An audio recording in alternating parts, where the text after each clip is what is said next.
I saw this movie expecting a comedy. I did not get one. I mean, What do you think you got? I'm not sure what would it be then. Yeah. If you have not seen this, get on your knees and thank whatever God you worship. Checkmate, atheists. If you thought this movie was funny, you deserve to rot in hell. Wow. Going down, those are baby. big Going words. down. That was a 1-star review from IMDb.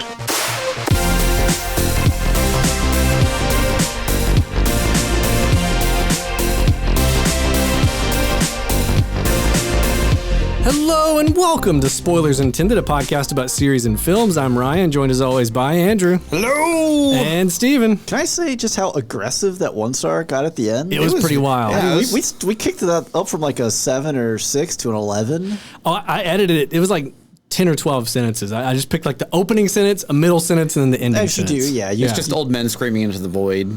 It was, yeah. And that was written back like 05. Oh, really? Or Oh, this 04. This It is was like close around to when it release. released, yeah. Yeah. And if you can't tell already, in this episode, we're reviewing the first movie in the Edgar Wright's Cornetto trilogy, Shaun of the Dead. Yeah, Okay. we did what Edgar Wright didn't have the guts to do. We're doing this out of order. Yeah, that's it. It was a question of guts. He didn't. he didn't have a clue he was making a trilogy. Yeah, I didn't when even know he was started. making a trilogy. Yeah, what a fool. Where's the Amateur. Cornetto trilogy Yeah. prequel? Idiot. All right, so let's get some quick reactions. What did everybody think? Steven? I like this. I don't like this as much as Hot Fuzz, but Yeah. I like this. It was fantastic when it came out in theaters, and it's tailed off a little since then for me. Okay, Andrew. I can see why people enjoy it and find it good. I was not very impressed. Oh, he hated it. Wow, this is He my hated favorite it. of the Cornetto trilogy Wow, for sure. Ryan's opinions are now all invalid. It is. So I think me seeing Hot Fuzz first Yeah. definitely puts a big... Wait, hold on. Had you never seen Hot Fuzz before we watched Yeah. it? No. Yeah. I'd seen it multiple It's just, times. it's just yeah. having He's seen it so saying having seen it, recently. yeah. Yeah. No, just Hot Fuzz in general. Like in the just timeline of the world. Yeah. Okay, all right. No, had I seen this first, I think that I would have enjoyed it more Yeah. than how I did. But because Hot Fuzz is such a tight and well edited movie, Yeah. it's and clearly like I understand that this movie was kind of made on a shoestring budget still. For sure. And then you have Hot Fuzz, which is like very much more polished and that kind of stuff. And Yeah. going into that, I understand that it's not necessarily a fair comparison. It's different types of movies, too. Yeah, it is. Well, I mean, to back you up here, I saw Shaun of the Dead when it came out in theaters. And it was great. It was hilarious. It's fantastic. And then I saw Hot Fuzz. And it was like, they really nailed it on this one. They really got this set now. And now See, watching it, it's not as good to me. I'm kind of the opposite a little bit in that, What? like, I think that What? the Shaun of the Dead is tighter because No. it's smaller in scale. Like, there's more to me, and this is where this is called an opinion, so you can quit saying no. To me, the script I feels won't. tighter. It feels like the setup and payoff, the callbacks and the setups of jokes and the illusions are Nah. better, to me, better executed than Hot Fuzz because Hot Fuzz is more complicated. It's a bit bigger of a movie Yeah. in its scope a little bit. This is very like focused, if that makes sense. Yeah, I think. We'll get into it. We'll get deeper. Sure. into Give it. a Give us some synopsis. background But just to say, I disagree with you, and I think I like this one the most too because it was the first one I saw. It Yeah. was my introduction And to that's- No, Edgar that's I'll Wright. always definitely say this. formative. It's not a bad film. Yeah, I'm not saying it's a bad film or unentertaining. Like it's definitely worth watching. Yeah. But it definitely it just doesn't hit the same heights that. It's just Hot Fuzz is right Yeah. there. So it's interesting to hear that too, because for me, my first time seeing Hot Fuzz in theater, I was let down. I was like, that was not as good as Shaun of the Dead. It was only upon future rewatchings of Hot Fuzz. Go on. Keep going. Sorry, I'm getting gestured over Yeah, here. Keep going, motion. he was doing some weird hand motion that we don't have a set. I've never seen Steven make his hands do what he just did. That was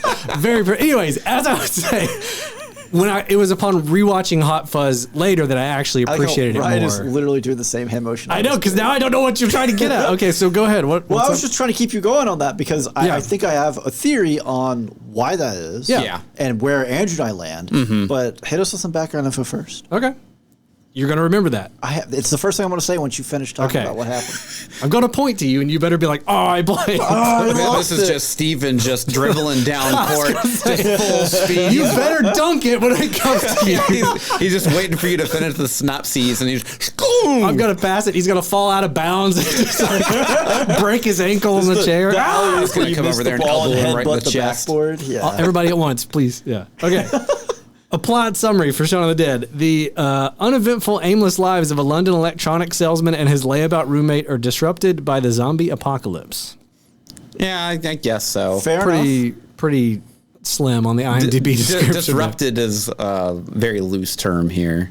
Yeah, It's sometimes kind of I feel like true, they're but trying kind way of too not. hard not to spoil the movie. Yeah. That it's And like, other times you're just like, so anyway, so she Yeah. was the actual Yeah. traitor. Like, hold on, stop, IMDb. So this movie was released on September 24th, 2004, which, for listeners at home, gathered around your radio, around the fireplace, we are recording this on the 20th anniversary, when we did not intend to do that. It was not Yeah, it planned just at kind of all. landed that way. At no point did we plan this. We It didn't ju- look it up, no. I was looking up info going like, Well, today's the day. So this came out after Dawn of the Dead, right? The Zack that's in Snyder version. 2000. Well, 2002? within 2 weeks of it, actually. A little no, bit it of was trivia. before. What was They it? delayed the release of Shaun of the Dead in some territories because it was too close to the release of Dawn of the Dead. Oh. And they were worried the names were too close. Confusing, To yeah. it were like, confuse people or whatever. So it was like, and again, I didn't look up exactly every territory. It may have just been in the UK or the US, but like they delayed somewhere it by where a couple people of are weeks. easily confused. Yeah, Interesting. Because they were Okay. like, So we the don't want US. this Well, to be yeah, too because close. that would actually make sense of why I didn't see this movie ever. Right. Because I had just watched Dawn of the Dead with my girlfriend at the time, terrified. and I was terrified. And this is the Zack Snyder Dawn of the Dead from 04. yeah, the just remake. Fast zombies. absolutely Fast zombies break Yeah, Andrew. just absolutely. I Yeah. couldn't sleep for like a week, kind of stuff. Right. So yeah, you were off zombies for Yeah, a hot minute. 100%. then. Yeah. Yeah. Directed by Edgar Wright, who did Hot Fuzz, Scott Pilgrim, Baby Driver, The World's End. Written by Edgar Wright and Simon Pegg. Music by Daniel Mudford. And I looked up his IMDb, and it's pretty much just Shaun of the Dead. There's a couple other like TV series that I've never heard Yeah, of. They're probably So some some BBC BBC or something. probably, yeah. But this is like his IMDb was like 4 entries, and one of them was Shaun of the Dead, and I was like, wow, okay. Starring Simon Pegg, Nick Frost, Kate Ashfield, Dylan Moran, Peter Serafinowicz, Bill Nighy, and many more, and a lot of like guest appearances from British stars who would later go on to be much larger. Yeah, like Martin Freeman's in there. Budget of only $6 million. The U.S. box office was $14 million with $39 million worldwide. Okay, that's So still it respectable. made its Good money return. back. Made its Yeah. money back. But then it would go on, Yeah. DVDs and later would blow up. Because or DVD whatever. sales are so important back then. Back when Back DVDs then, were the real. home video sales really were. Yeah. It was like a whole factor they don't even talk about now. Yeah. I'm sure. They don't even worry about it. Well, now. and you don't even really have actual numbers for that for a lot of things. Yeah. Some of them you do, but Well, the problem now is you have the fractured marketplace of did you buy it through Amazon? Did you buy it through Google, Apple? Where Yeah. did you? Yeah, did you buy it Voodoo? digitally? You know? Did you go out to Best Yeah. Buy? Oh no, you can't anymore. You know. well, yeah, because like and because it's so fractured now, you don't have these companies that are willingly giving up these numbers specifically Yeah. for specific films yeah, or like whatever. back in the day, Best Buy would be like, oh, Avatar is our best-selling DVD ever. we sold 400 million of them. And I think what's I don't crazy think to they me, did, but yeah. it's crazy to me is that like when you think back in the day, retailers were still split up. Like you could buy a DVD at Sears, Yeah. Walmart, like FYE, but they all had to report physical sales. Yes. And the digital world, it's like they don't have to report anything sometimes, and it's very hinky. it just goes into a big bucket that is like Yeah. this is our gross revenue for the year. Well, and Amazon especially just with, had like- made this much money. Right. That's it. That's and all like you gotta know. streaming options, they don't like if you're streaming it for free, quote unquote, Yeah. with your subscription to something, then like they're not reporting that. Like It would always be interesting to see if Amazon Prime or someone would release numbers and be like the most streamed anything for the year was X, Yeah. or like the top 10 most streamed movies from the 90s were these or whatever. Yeah. That'd be really fascinating to see at some point. Bees Bobs takes notes. For real. Well, a lot of them they don't want to release that because They don't want you to know because they then want to Rings be of able Power to wouldn't be at the top of the list. Right. They'd be embarrassed. They don't want you to know that they're not making money. Yeah. Exactly. Yeah. All right. So Steven, the ball is in your court. Let's see if Heck you dunk it. let's go. Yeah. So my theory on why this hits so hard for you and Yeah. Andrew and I are both. I'm not to the point of Andrew, but both Yeah. kind of. It's fine. Hot Fuzz is better. Yeah. You're the horror stan of the three of us, For sure. and the two of us are the action fans. You're also I'm an action fan too. You're an You action are, fan, but yeah. if I had to say Ryan gets one genre. It's horror. I do have a big appreciation for all the movies that they reference in this movie. Yeah, no, Right. So for me, like most of yeah. the references here, like. And Hot Fuzz is a little cheating because they're like, we're gonna reference, Bayham. They tell you what they're. Yeah, we're gonna it's Bad show Boys you the too. seed. I know. But we're gonna show you the seed and then do it, or we're gonna show you the seed and then do it. Whereas here, that doesn't happen. It's more homages and like It is, Right. yeah. And so for us who don't have that kind of catalog to rely on, it's just whatever, man. I think, and this is a personal anecdote, another reason it hit so hard for me, and I'm not going to say his name, but I have a friend that basically is Nick Frost's character. And I was feel sorry living for this you. situation almost verbatim in 04. Oh, wow. Well, yeah, This movie and that, reached out yeah. and I mean, spoke so to it you. definitely. It definitely was like I had people in my life being like, "Why are you still friends with this guy? He's holding you back." Yeah. and me'd be like, "Nah, he's good," and then like would turn around and he would do something completely invalidate me trying to defend him. I'm still friends with that guy; he's still awesome. But like at that time in our lives, No, I mean everyone goes through phases. Yeah. And, so I think for that reason, this hit at the time and still reminds me of that time really hard. So I definitely have like an emotional, personal like connection to Yeah. it for sure. So let's get into some spoiler-free overall thoughts, just in general. What did you guys think? So I think that the movie and I think this is actually I love zombie, or I'll say like end of the world stuff, right? Yeah. I love the little snippets that you get at the beginning before the fall. Yeah. All the And- background stuff happening around him that he's oblivious to because Yeah. he's just living his life. Well, and that kind of stuff I think really makes the movie excel. And Yeah. I think all the best moments are basically at the beginning of the film until right after stuff just goes obviously upside down for everyone. And once you get past that, the middle part of the film honestly was really boring for me. Wow. And maybe just because I just don't care about zombies and I don't really care about horror movies. Yeah. But I didn't find a lot of the comedy about halfway through the film very interesting or very funny. Really? And then at the end, I kind of just like, all right. I mean, it's kind of whatever to me. Like you had like two pretty good moments. One when they're kind of like in their last like defensive position in a bar, and then when they're in a car and he's talking to his stepdad. Like those two big moments, I was like, oh, this is actually like really, really good. And The emotional moments. Yeah. Yeah. But like everything else kind of surrounding that just didn't really have the bite that I was kind of expecting out of an Edgar Wright film. Because it feels like, now his signature is still on every scene. For sure. But it feels like he tones down his Edgar Wrightiness about halfway through the film. Yeah, this film, Okay. the start to it. So that last point I really agree with. The start to it feels Like an Edgar Wright film. You've got the snappy cuts, the quick turn, like You have all quick the bits background information that mirrors that's something floating in that around scene. out there. Like, yeah, and then the middle part just kind of mires down in stock standard zombie stuff. I think the comedy is still good. No, it's okay. I'm holding Ryan- my tongue. I'm Ryan- letting you finish. Ryan, this is an opinion. I'm not doing wild hand gestures like look, you his did. opinion. All three of us got one. Yeah, that's why I'm letting him finish. He's the one that stops. He's still interrupting me. I'm gonna wince every now and then. Help, I I'm can't hold being that in. repressed. Continue, Steven. I'll hide my face. But I mean, it's not that it's bad. It's just it kind of is. And then a couple of moments Andrea also referred to, when those hit, it's like, oh, we kind of came out of the 5s and 6s that we had. It's like 10, boom, a 10. It's like, oh wow, like this is a little whiplashy just because of the departure. It's really good, but it's like, I wish some of this had hit earlier, or like we were a little more consistent with that. Yeah. I do think, especially given the budget at $6 million, and they had an absolute crap ton of extras for this, and tons of makeup and all that other. I do think that they make that work really well. For what the effects are.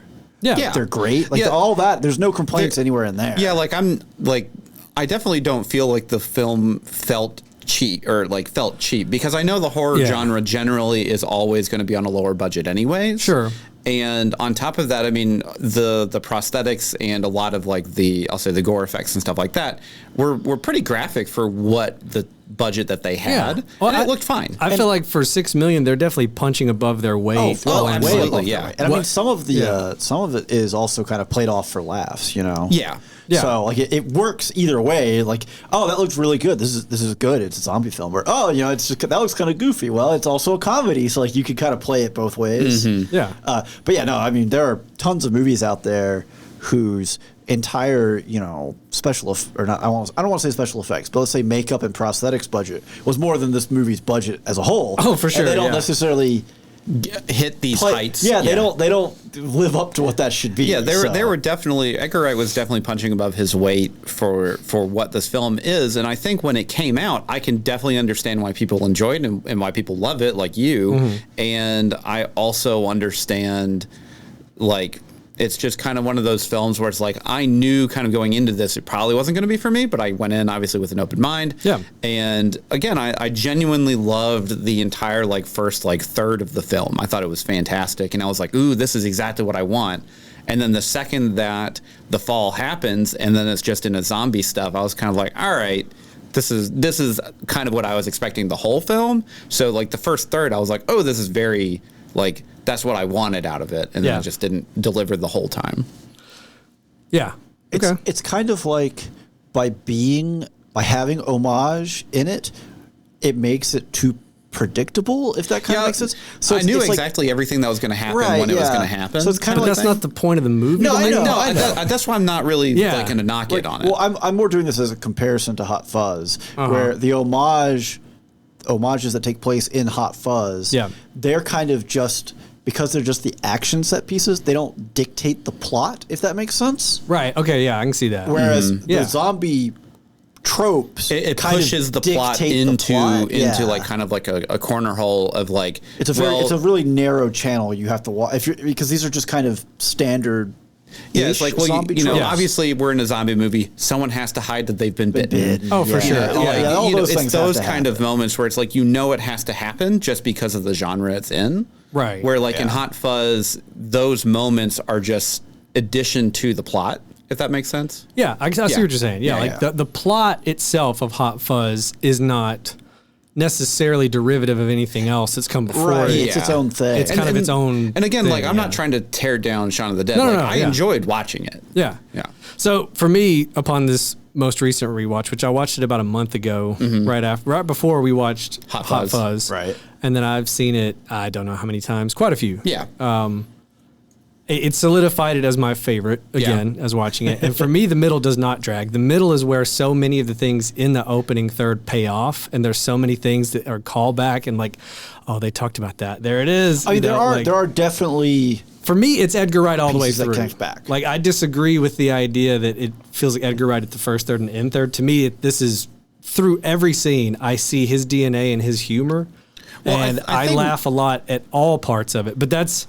I think possibly, and one of my things with Edgar Wright is because I had seen Hot Fuzz first and Scott Pilgrim and Baby Driver, right? All of those feel like he is so polished at his craft, right? That looking at this, which is basically his second film, his first film, well, second because he had basically a student level film, right? This is his first studio release. So this is his first studio released film. It still feels like he's kind of like finding his place. This is the prototype and finding his tempo, if that kind of makes sense. I think to me, if you were to go back and watch Spaced, which I recommend to anybody that's a fan of Edgar Wright, it's his show that he did on BBC for 2 seasons, or 2 series, as they say, in the UK, with Simon Pegg and Nick Frost.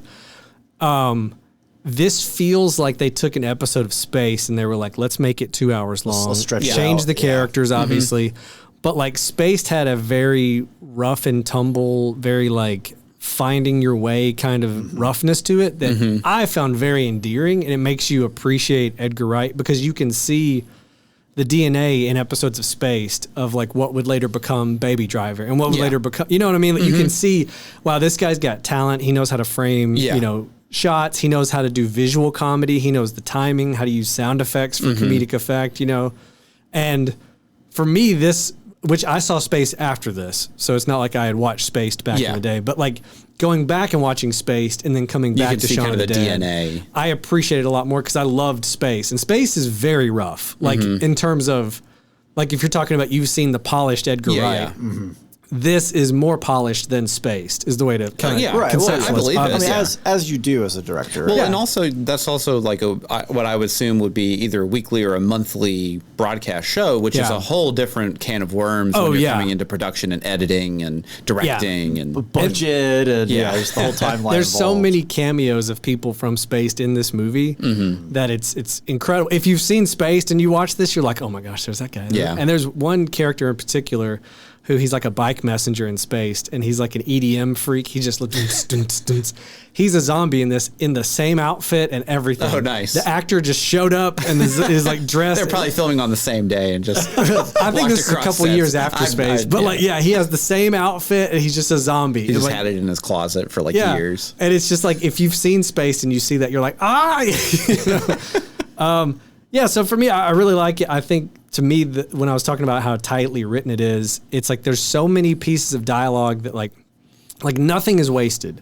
Like every line of dialogue is either foreshadowing something that will happen or is setting up a line that will be reversed later or will be called back to later. And like everything has, from a script perspective just alone, everything has purpose. Yeah. Everything that is said is kind of setting up or is notching towards, something that will pay off later. So it's always fun for me to see that. And I think I like the character of Shaun and Ed, of like the dynamic they have. And that's kind of the thing is I think all of us at some point have had a friendship like that. Yeah. Not necessarily to that level or extent. Right. Yeah. But there's definitely, we've all had that friend. Yeah. Where, not like deadbeat, but they're kind of just whatever dudes. Yes. And they just kind of hang out, and you always have that kind of like short vernacular with them to where like they can say something and it immediately calls back to an old in-joke that you had 7 years ago. It's almost like another language you have. It is. Like any outsider is going to be like, I don't understand once. Yeah. So would you recommend it, Steven? Oh, yeah, for sure. I mean, especially if you're a fan of horror films or even just comedy, I think at this point especially, Simon Pegg is so well known, and he and Edgar Wright and Nick Frost and like that combination is so good and known that if you somehow gotten to this point, you haven't seen it, but you've seen other stuff, you need to watch this just to kind of fill in the blanks, right? Yeah. Would you recommend it? Yeah, I'd recommend it. It's not, even if you're not like a big like horror or scary film person, it's not a scary film. There's definitely some gore in there. Zombies are obviously a part of the film. They're zombies, but it's not. Most of them are either played for laughs or they're not. They're just more of a force of nature in this. They're not like a threat in the sense of like they're hunting them. It's not like the 2004 Dawn of the Dead. It's not like 2004 Dawn of the Dead where they're jumping around in bathrooms and chomping people's necks.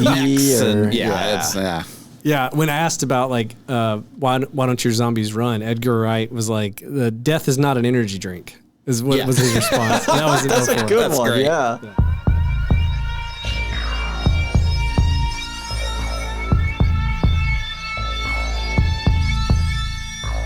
Don't be that guy and wander around aimlessly looking for content. We have it right here. There is a mountain and sea and waves of content that you can consume right now. Where would they do that? I don't know. At spoilersintendedpodcast.com. You don't know. I don't know. Also, there we have links to join us on our Discord. It's free. It's fun. Come hang out, chat with us, listen to Andrew make other, non sequiturs like that. Yes, gold like that. Also, he asked me a question. I don't have an answer for it. How would I know? Let me speak to your manager. Anyways, you can also follow us on social. We have a Facebook and Instagram. Please follow, like, and share everything we do over there.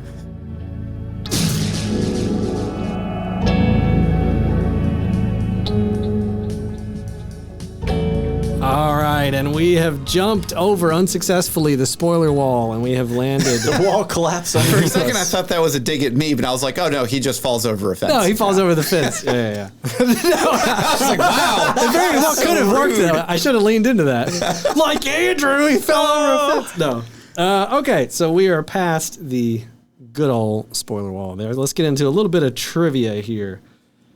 All right, George Romero, the creator of Night of the Living Dead, Dawn of the Dead, Day of the Dead, all the all zombie the movies of the classic 70s. Creator of zombie movies. Yeah, really, I think he is credited because like before Night of the Living Dead, I don't know that anyone had shown zombies in that sense of like shambling. Kind of, And it's crazy because like when you start to actually look into it, the Return of the Living Dead, which was an 80s movie that was not done by George Romero, that was like a pseudo sequel to Night of the Living Dead that was like not sanctioned, like whatever, is the first time zombies like are known to want to go after brains. And that was like in the 80s. Really? And like all his movies in the 70s, they just want to eat people. There's nothing about brains. Yeah. It was in that movie. There's a zombie, I can't remember his name now, but he's like this really good practical effects. And he's like, brains. And that's where that's where it just took off. Came from. Interesting. Yeah. But everyone thinks, oh, it's George Romero and his brain zombies. He's like, I never said that. Anyways, he was a creator to which this movie pays homage and lampoons, was so impressed with Simon Pegg and Edgar Wright's work that he asked them to cameo in Land of the Dead, which came out in 2005, as zombies. Oh, interesting. Which he was working on Land of the Dead, I want to say around the same time that Zack Snyder was doing, or I guess pre-production for his remake of Dawn of the Dead. Land of the Dead is not great. I'll just say it. It's one of those, like, there's a lot of movies in like the 05, mid-90s to mid-aughts where like horror masters like John Carpenter and like... They just didn't have it. They could not... I think it's something about going from pre-CG to post-CG. It's definitely a transition. There's too much freedom, and horror movies aren't about freedom. Yeah, like Wes Craven had like... Dracula 2000 was terrible. Like, there's Gosh, I haven't thought about that in forever. Van Helsing. Yeah, well, that wasn't directed by a horror master, but you know. That movie had other issues. I don't know if it mattered who directed that. It's just interesting that all these horror directors had like so much trouble transitioning from the 80s into the 90s, 2000s. It's too much freedom. They needed the tight, the constraints of a small budget on physical effects. Yeah, because it really does add, restrictions create or creativity. Yeah, but it's the tension, right? It's if you can see everything that happens, where's the tension? Yeah. And it's probably also just the idea of when you're dealing, especially back then with early CG, like you just have to trust the guy next to you that's like, yeah, we can fix that in post. Yeah, don't put that front and center on screen because it's gonna look bad. Yeah. Simon Pegg and Edgar Wright considered a sequel to this movie that would replace zombies with a different monster, but decided against it as they were very pleased with how this movie was as a standalone product. And they thought too many characters died to really continue the story because it would just be... there were a lot of deaths. Yeah, that's a fair... the proposed title, though, was From Dusk Till Shaun, which is making fun of Till Dusk Till Dawn. That's a great title, though. So would it be vampires, then? They said a different monster. Yeah, so vampires. Probably vampires. Yeah. Oh, yeah, I guess it would be. Yeah, Come on. Duh, sorry. I'm reading the next trivia and trying to half listen. I was like, oh, yeah. Shaun and Ed's friendship is based on Simon Pegg and Nick Frost when they actually shared a flat together. Oh, wow. Wonder who was the deadbeat. Yeah. What if it was reversed? Nick Frost out there working hard. Get up, Simon. Shaun tells Liz that he's going to take her to the place that does all the fish. When he opens the phone book, you can see that the restaurant is literally called Fulci's Restaurant, the place that does all the fish. And Lucio Fulci is a director well known for his zombie movies in the Italian giallo genre, which the Italian giallo genre is like 70s Italian horror, like Suspiria. So it's like spaghetti westerns. But for horror. Yeah, same idea. Very colorful, though. Like, the blood's always, like, bright red. It's very, like, stylistic. Yeah. It's Italian. It's very... So it's Grindhouse, but for zombies. Kind of, yeah. It's got a Grindhouse-ish vibe, but it's very artsy. Yeah. Very, like, I don't know what's happening in this plot, but that was an interesting visual we just saw. I don't understand a word they've said. So George Romero was given a private screening of the movie in his house in Florida. During the scene where Nick Frost yells on the phone, "We're coming to get you, Barbara," which is a direct reference to Night of the Living Dead, where they're like, "We're coming to get you, Barbara." Romero did not catch it. It was like, what? And later, I bet they were both like staring at him. Well, no, so it was a private screening, and Edgar Wright called him later and was like, "Did you get the thing?" And he's like, "Huh?" And he's like, "We're coming to get you, Barbara." And he's like, "What?" And he's like, "In your movie, it's the line." So, anyways, this guy's a putz. Yeah. So, as I said before, a lot of the zombie extras are people from Spaced, but also fans of Spaced, which Simon Pegg and Nick Frost and Edgar Wright recruited them through a website called a Spaced Out fan website. Oh, fun. So they basically found, this is again early internet, 03, this is before Reddit or whatever. I think, or close to before it, whatever. Definitely before Reddit. But like they use this spaced out fan website to just recruit people to be extras. So a lot of the zombies are just fans from their previous work. Let me see what other good ones are in here. Yeah, Reddit was in 05. So yeah. Okay, so yeah, it was right around that time. But yeah, before when they run into the alternate gang. Yeah. The other British actors, there's a lot of comedy partnerships that get brought together again. So Simon Pegg and Jessica Hines, she was Daisy in Space. That was his main counterpart in Space. So they talk multiple times. And then Lucy Davis and Martin Freeman were in the British Office together. They say hey to each other. And then like as it goes down, like every person was in like another British show together, basically. So this, if you're a British person, you've watched all these shows. A really good in-joke. Yeah, This is like huge. Because as an American viewer, especially at the time, the first time I watched it, I was like, okay, I guess it's funny because they all look kind of similar. They all kind of like knockoff versions or whatever. Yeah. And then after seeing Spaced, like Bizarro Jerry. Yeah. But then after seeing Spaced in the British Office, I was like, I got the first two. And the rest of them, I was like, okay, I don't. Still don't know. Yeah, too deep a cut. Yeah. All of the newsreaders and television presenters are real people portraying themselves. So Trisha was an actual talk show. They look familiar. They all look familiar. I actually really like when movies do that, to where they just have like Wolf Blitzer on CNN. It's just Wolf Blitzer.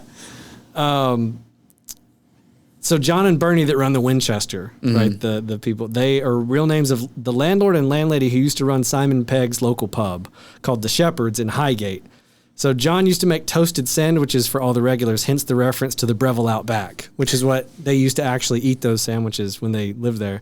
Pegg and Nick Frost were regular attendees of the Breville Outback. And so half the stuff like the trivia night, all that is they actually did trivia night at that pub. Like their pub. So they just worked it into the script as like a thing. That's cool. Which is, when you think about like Hot Fuzz, how like Edgar Wright said it in his hometown, there's a lot of like that kind of stuff that I always appreciate in hindsight with these movies of like they just worked in people and places they knew into the script. It makes it feel authentic. I would say it makes sense when you say, "Oh, this felt so real." Well, how is it so real? Well, they're just drawing from their life around them. Yeah, it probably also makes it a lot easier to like do filming around something that you're intimately familiar with already, right? Or just to be in character for it. Yeah. Yeah. Last bit of trivia here. The rifle they use in the Winchester is naturally a Winchester Model 66. But that's the same weapon used in the original Night of the Living Dead in 1968 and the Night of the Living Dead remake in 1990. The actual prop or no, just the same gun type itself? of model. Okay, gotcha. Yeah, not the actual. That'd be pretty cool if it was the same prop. Yeah, that would be really Well, small. it's only got so many props. The trivia says it's the same weapon, but I think that just means same type. It's probably of just weapon. same type. Yeah, like if it was the actual one, that'd be wild. They would say the prop. They probably did not save the one from Night of the Living Dead because it was probably someone's actual rifle. They just gave it back to them. Okay, spoiler thoughts. Let's go. What do we think? Now that we're past the spoiler wall. How about you want to kick it off? Favorite scenes? Yeah, sure. Okay. So that's actually really hard because. So let me go then, because I have a favorite. My favorite scene. There's a lot of them, obviously. Of course. But my favorite two scenes are I can't take two. No, it's before the fall and after the fall, the same walk. Oh, continuous shot. I mean, because that's always good. It's so fun. Well, just to see the contrast just how of the like, world has changed. and he's so just rapidly. clueless both times. Like that always, I appreciate the meticulousness in the way they shot it and how in that one shot, both before and after the fall, that they do so much to give you so much information about what's going on, both before and after. And hence, in the first shot, like that dude was coughing and like this stuff's happening. The homeless guy in the park with the pigeon or whatever. Right. Yeah. And then on the post scene, it's just the reverse of it, and everything's gone to hell. He doesn't notice it. All right. So, what is someone else's favorite scene, Andrew? I mean, so obviously, like the walking, like the dichotomy of both walking scenes is pretty iconic. Yeah, I think for that, it feels very similar to like Baby Driver whenever he's going through the thing, but he doesn't. You don't see a mirror of that later on in the film. Right. It's just one time. Well, I think just to jump in real quick on that before we move past that scene, another reason I think that stands out to me so much, especially in this genre, is that's not the kind of stuff you see in a zombie movie. Yeah, it's very not art housey. No, but it's a very it's a flex. This is a directing and writing flex. It is. Of let me do two parallel scenes. Yeah. Yeah, it's something that elevates it to me a little higher than some zombie movies of like, we're not just going point A to point B doing tropes. It's like, look at this. I'm using an efficient way of filmmaking to show a lot of information and do it in a visually creative way twice and educate you without beating you over the head with dialogue. Yeah. So, So I actually think my favorite scene is probably the opening scene where they're at the pub or at the Winchester, and the conversation of like you think it's just between them, and then they Not that I reference don't like someone you, else. Ed. Yeah, and then Yeah. they look over and start talking to them, and then it's like, you know, well, David, and it's like, not like I don't like you, Dave. You And they know, cut over and they're yeah, there. and Yeah. it's that kind of like, and that's what I was like. It really felt like an Edgar Wright. Yeah, that, For that sure. is- Yeah, that is yeah, yeah. vintage Edgar Wright maneuver right there. Yeah, because Yeah. like he gives you a very forced perspective of what it feels to be a small conversation, and then it turns into a bigger one, a bigger one, a bigger one. it's the visual comedy of that reveal Mm-hmm. is very good. Edgar Wright, yeah, does that a lot. Another like Arrested Development in like season 1, they have this scene where like Michael's arguing with his mom, Mm-hmm. and it's going back and forth on this like real personal stuff, and then at the end of the scene they cut to a wide shot and it's in a boardroom and everyone's there just like watching, and it's that like it's like that drop of like, oh, they did this in front of everybody. Awkward. So it's the same idea. It's just like he's like, not that I don't like you, Ed. And it cuts over and he's like, oh, whatever. That's fine. No. Yeah. Steven. I mean, I guess I'll take what I thought Andrew would take, which is the sequences in the car with his stepdad. Oh, yeah. I mean, that was great. Yeah. That's just one of those. I was going to hit on the emotional impact of that scene later on. But I mean, Yeah. it is. Yeah. It's again, it's another piece in a movie where it just feels like we're kind of watching mostly a standard zombie movie, Right. And then we elevate it a notch. We take it up a piece where you're like, Yeah. I didn't think we're like. From the presentation that we get, right, when before we get to his mom's house, the expectation is he's gonna walk up, bash Philip on the head, Yeah. and move on, you know, and that's not what plays out. How much do you love Philip? Yeah. That also, we've been over this. The whole like the giving the game plan scenes are very Edgar Again, Wright. it's very Yeah, those are vintage fun, Edgar, yeah. and especially with Yeah. the modifications as they go, where Yeah. they keep replaying the same sequences. Grab the car, do the thing, take care of So- Philip. Bill Nye turns around every time. So the big thing with that is I do like how, you know, he's like, and we'll just, you know, wait at the Winchester until it washes over. Yeah. And then that's it. And then when they finally get there in the actual movie, it's just like, oh, you literally had zero plan at all. It Right. just was clearly a Horribly horrible. But again, that is what happens. They hang out at the Winchester until at the end when it all blows over. The cavalry shows up. I don't like the cavalry shows up at the end, honestly. So that happens in some other zombie movies too. It does, yeah. It's Yeah. kind of a callback to some stuff, but I like it because again, it is set up that his idea is that we're just going to hang out at the Winchester until. Yeah. There's You at know. least a bit of justification of it where you know he meets Yvonne, his friend, Yeah. and they're going the other way. It's like they're taking the sensible path to this. They found the army, and then his friend just bails them out by being like, "Oh, there's still some people here. We got to like you need to send a squad down here." There is plot justification that So, she like, would be it's, like, it's let's go to better than Winchester. just full on. Yeah, like I'm not saying that it felt like a Deus Ex Machina. It was more just like it felt kind of cheap, Okay. just I mean, because like I can see it. Yeah. I mean, like I understand that the military would be ready to go and like try and save people, but it doesn't feel like they would go out of their way to save like what 5 people, 6. Well, yeah. See, that's where we don't know. And I think they do a good job in the movie of not like getting too in the weeds on like what caused it. It could be something from Venus. It could be like there's multiple. Something from Venus. Well, yeah, like, because there's a meteorite. A meteorite coming, which is what in the Night of the Living Dead causes that stuff to pop off. And then there's another time where it's like, it turns out the infection was caused by, and he like Yeah. turns Yeah. the thing. So they do a really good job of like not getting into it. Like this is Oh, not yeah, that, yeah. you know. Well, I so think- we don't know what the government response really is. They kind of keep Yeah. that kind of cagey. I think it's also a very fluffy look at, like, say, the military response compared to, say, Right. not Walking Dead. Oh gosh, Last of Us.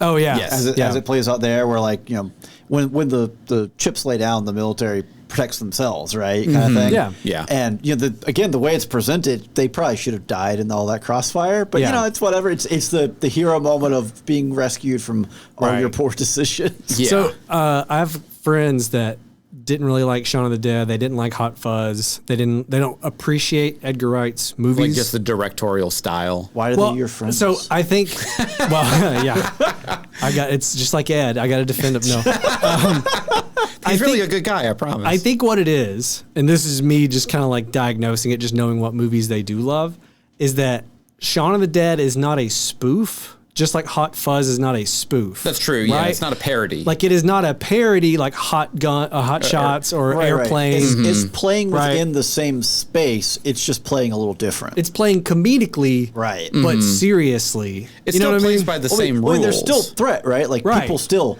die in front of you. There can be emotional scenes, right? It's not it's not Anchorman. You know what I mean? Right, yeah. And I think these are the people, they love Talladega Nights, Anchorman, just like I do. I think that's what they wanted this and Hot Fuzz to be, was like a just pure slapstick zombie. And again, admittedly, if I remember correctly, a lot of the marketing made it kind of seem they wanted it to like be they wanted it to be a scary movie. Well, no, the marketing made it like it was a slapstick comedy. They marketed it as just like, it's like I think the clip with them throwing the records at the zombies and stuff, like that kind of stuff. Like this is going to be hilarious the whole way through. Right. And stupid funny, yeah. I think it was just a situation of, same with Hot Fuzz, not proper expectations. Yeah. Of like, they're showing you all the funny bits. Well, because that's the thing is like, I guess maybe just over the years, every time I've talked about not having seen Shaun of the Dead, people are like, oh man, it's really good. It's really funny, but I've never heard it be considered a comedy. Right. Like, because I'm just like, well, I'm not a big fan of zombie films. And they're like, oh, okay, that's fine. And then, we just move on to another conversation. Yeah, well, because it is funny. Yeah. But it's like, I don't know. It's kind of like Hot Fuzz. Like, I would not tell... Hot Fuzz is a comedy. And Hot Fuzz is an action movie, but I wouldn't say someone that it's a comedy film. Right. I'm not recommending it to the same person that watches The Hangover. So you know what I mean? I feel like it's the difference between like a situational comedy versus one-liners, or like you have different ways of setting things up. Right. Yeah. So like the way these films are set up for comedy is it's the callbacks, right? Well, and the play out callback, lay it out, pull it back in. Yeah. Well, Edgar Wright films just by default actually have writing and plot compared to something like Talladega Nights, which is just absurdist comedy. Right. To where that's so over the top. Yeah, so over the top and parody levels of everything that has come before it. You actually don't need to see that other stuff. You'll appreciate it more if you have. Yeah. But I feel that with Shaun of the Dead and Hot Fuzz and other films that he's done, you really need to have had an appreciation for the stuff that came before it, so you can look at what he's doing to make it better, or like changing the formula. It just resonates differently. Yeah. And in a lot of ways, I feel like that is the trick with Hot Fuzz, where they decided, you know what, let's make it really obvious. If you haven't seen Point Break or Bad Boys 2, you know exactly what we're doing. Right. And a lot of that could have just been they had the money to get permission to use clips of the, the movies. They made financial successes. Like, get in there. Yeah. So, going back to Shaun of the Dead, like, I know we were talking about our favorite scenes, and I do think, like, the scene whenever, like, he knows that he's going to have to kill his mom, that was brutal. Yeah. And that whole interaction, that's the classic zombie high point tension where everyone knows this person's going to become a zombie, they have to be killed, but there's someone in it who, for whatever reason, isn't willing to accept it. Yeah. And like that, the play out of that is... Yeah, it's very, very well done. And same thing, and I definitely did not expect the heartstrings whenever, like, his stepdad was dying or about to turn into a zombie, and then he's like, I've been your dad since you were 12, and I know that I'm not your dad, but I needed to be a dad. Right. And I was like, this hurts, man. The best part to me about that specific scene is that, like, up until that moment, the whole idea of he's just an ass. Them killing his stepdad is like just an absolute joke. Yeah, just throw away. I can't wait to see them bash this guy's head in. Like, you're not really like worried about it. Yeah. And then and again, this is a testament to Bill Nighy, Simon Pegg, and Edgar Wright of like making you care about a character and be emotionally hit in the span of like 30 seconds. Yeah, like 5 lines of dialogue is incredible. Like, for me, that's like, whoa. Like, and Simon Pegg's like crying, and he's like, and it's like, you're not not ready for that. And then they punctuate it with a good joke of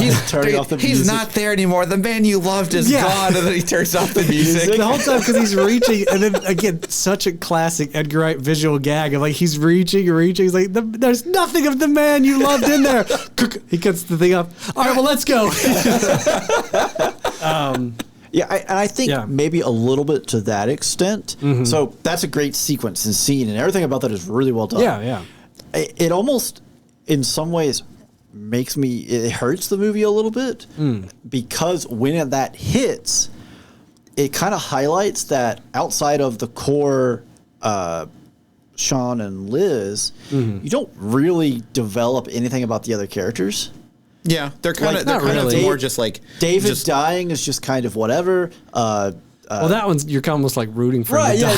But like, you see it coming, but like Di, what's her name? The other I can't think of her name. I think it's Di, but she that sounds right. Her Di. just running through, like none of that has anything to it, and No. it's one of these things where I expected his stepdad to be kind of a throwaway caricature. Right. Oh, this is just the dude that we're primed to not like, and then it can be comedic when we bash his head in or whatever. Right. Yeah. And then they made something with it. Well, then we took these other characters and we're kind of primed to not like them, and they just kind of whatever. But I think that's the point. Like that, Well, it's a zombie movie. There's got to be fodder. Well, you have right? to have fodder, but like again, if they go like the whole bit with I know that David was always pining for Liz and he won't admit it, and then the other girl is like, look, I knew the pieces I was picking up when she shut you down or whatever. Sure. Like that has a little bit to it. It just didn't have the same impact. Well, I think the problem is the formatting of when it all happened, because it literally all happens in the last like 10 minutes of the film, shoved in there. Yeah. To where like, because up until that point, outside of the stepdad dying, I was kind of like, well, and maybe the mom. everyone and the mom, but like that's kind of the thing is like whenever like she was quotation marks not bitten and then was bitten, you knew it was inevitable. like it was kind of like, okay, people can die now.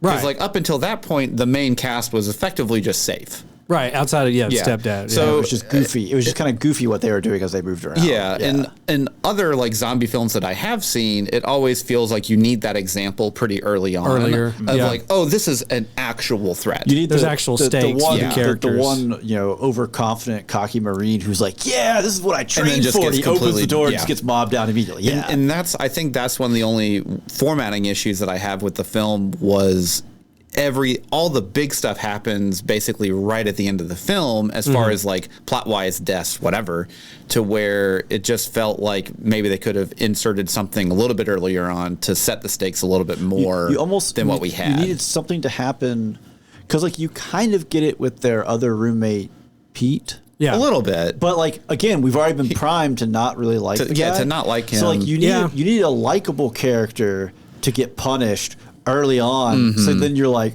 oh, whoa, like there's some, then it doesn't hurt the comedy of it. Like that's the problem with it. I feel like right? if you do that though, it kind of robs the ending of how impactful it is, because like if you don't have, I mean, if like David dies early, no one cares about that. no, but Right, he is the key part of Shaun's mom dying that kind of like adds a lot of extra tension to that scene. It wouldn't make sense for any other character to be doing what he's doing in that scene. Does that make sense? Right, you need Like you need him alive at that point somebody else for that to be No, I happening. don't. Like that's the thing. I don't disagree. Right. Right. Yeah. Like it's just maybe just add an extra character in Right, there, like his roommate or something. You need a different character who doesn't exist in the movie, who's friends with them early on, for there to be like you need a character you are primed to like. Yeah. But like again, I don't know if that just immediately makes the whole movie a downer, and now it's not as funny, because how do you Maybe. have goofy Yeah. shenanigans with Shaun After and Ed? something like that is right? happening. Yeah, just so watching like, how like does your that work? friend get mutilated or whatever.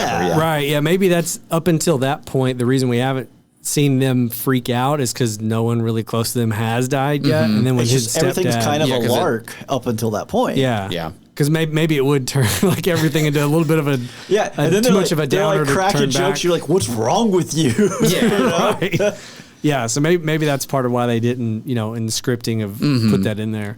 And then of course, being part of the Cornetto trilogy, he goes to the store to buy a Cornetto for Nick Frost, which this kicked off the Cornetto trilogy. Yeah.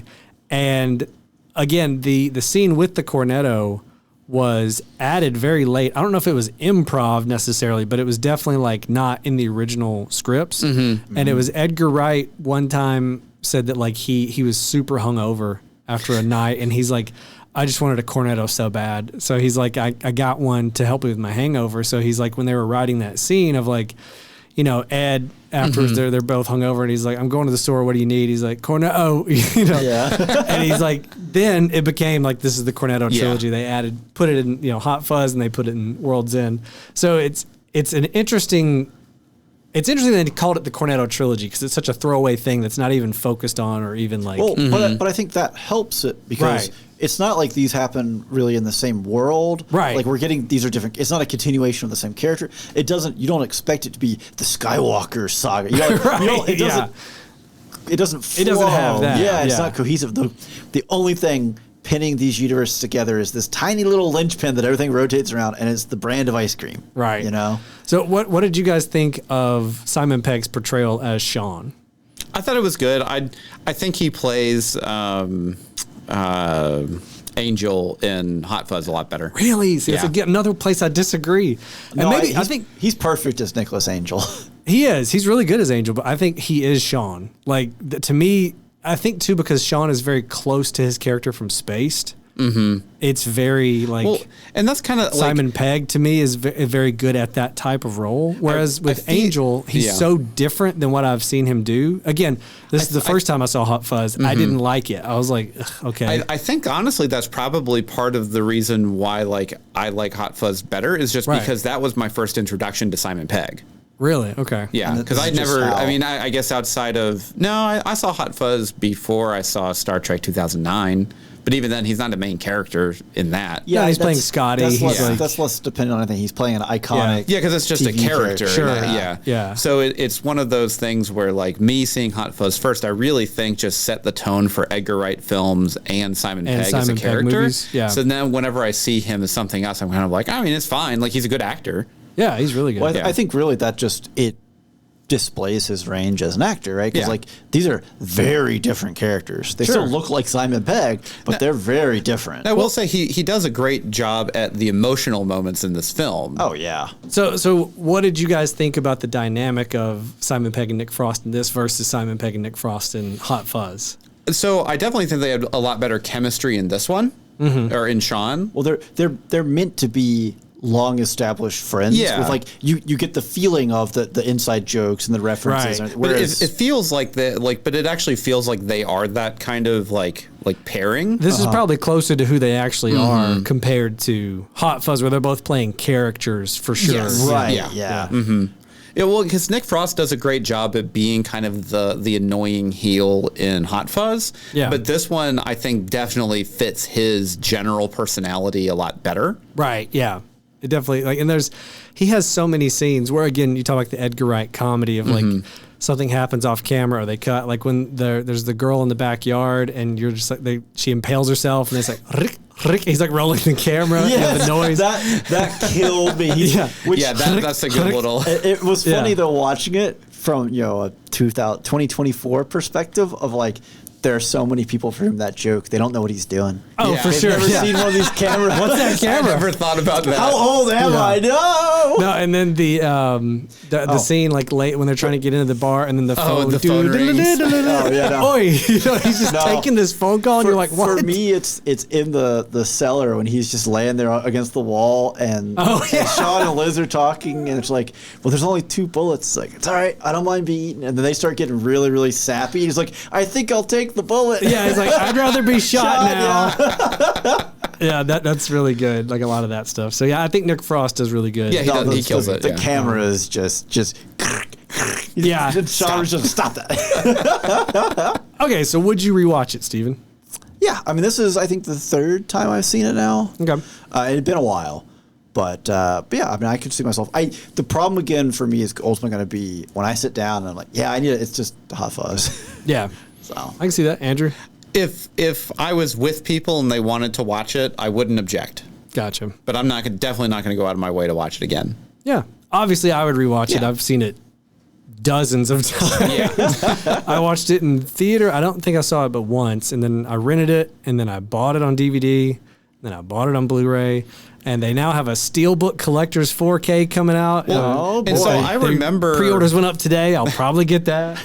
I remember when this came out, and all my friends were talking about it and super excited. And because I had just come off of being completely traumatized by Dawn of the Dead, I was like, absolutely not. I'm never going to watch this movie. You would have to strap me to a chair. Right. And I'm no longer strapped to a chair, and I did enjoy watching it. But again, it's like that is how soured I was on That is any so kind of zombie unfortunate, movies too. and that kind of stuff, because I went into it like, so before I saw Dawn of the Dead, Yeah. I had seen Resident Evil, like the movie with Sure. I mean, Michelle Rodriguez. And, Movie in quotation marks. yeah, but Oh, so, come on now. It's one of the greatest video game adaptations you of all time.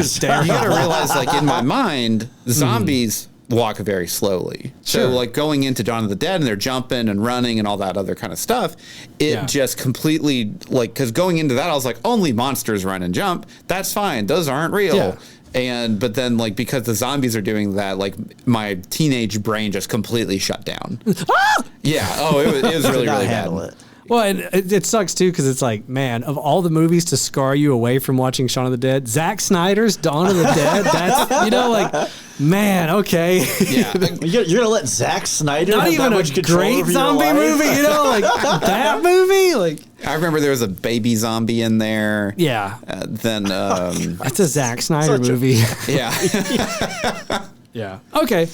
Well, before we go, we got to talk about our Patreon. For just $1 a month, you can get access to all of our bonus content, Patreon picks, polls, commentaries. We have bonus episodes once a month, guaranteed for just $1. Cheaper than a cup of coffee. It's like Yeah. a sixth of a cup of coffee, and that's not even a good coffee. Don't That's even like- talk about inflation on this podcast. Too late. Too late. When other people are inflating, we're staying $1 a month. There's no shrinkflation here. We're looking out for the common man on our podcast. It is the most direct way to support our show. Yes. Help us pay those hosting fees. Keep making great content like this and funny stuff on the Patreon feed. Yes, for sure. All right, well, that sounds about like all the time we have. So, as always, follow us on social, leave us a review wherever you're listening now, and share us with a friend. Until next time, I'm Ryan. Arr. And I'm Steven. And every spoiler was intended. Gotta run from Andrew quick.